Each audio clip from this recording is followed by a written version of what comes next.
You've coached hundreds of people, thousands at this point.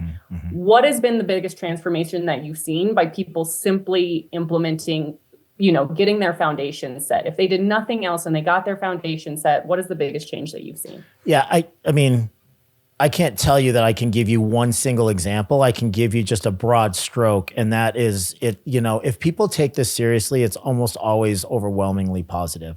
However, it can be painful at the same time, because if you do these, cultural assessments, many times you recognize that a practice in that void of a defined kind of culture, I guess, for lack of a better word, devoid of foundational principles, mission, vision, particularly core values, it will adopt its own kind of culture.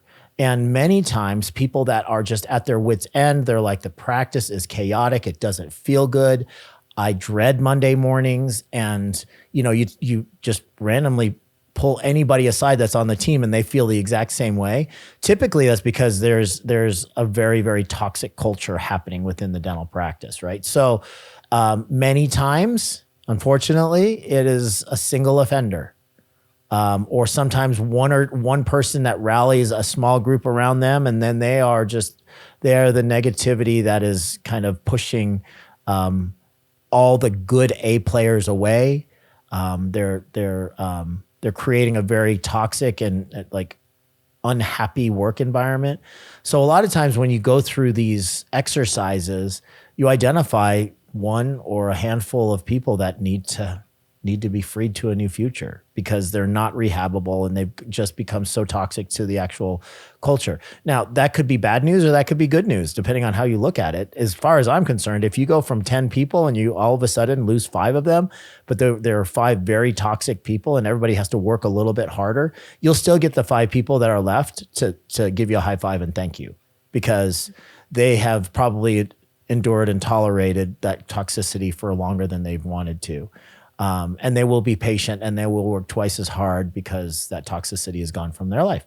Then you can build a positive culture around them. So that's pretty much like the best thing that could possibly happen if there is kind of a negative culture happening within the dental practice. And once you establish these, hopefully if you do it right, those get eliminated. If you already have a strong team and they're a little bit rudderless, it can only improve the flow and the mood and the culture within your dental practice. When you recognize people that are doing things right and well and double down on those strengths, which you can identify quite easily once you put these core values and foundational principles in place, the practice can only improve. So there's no downside to doing this if it's executed correctly.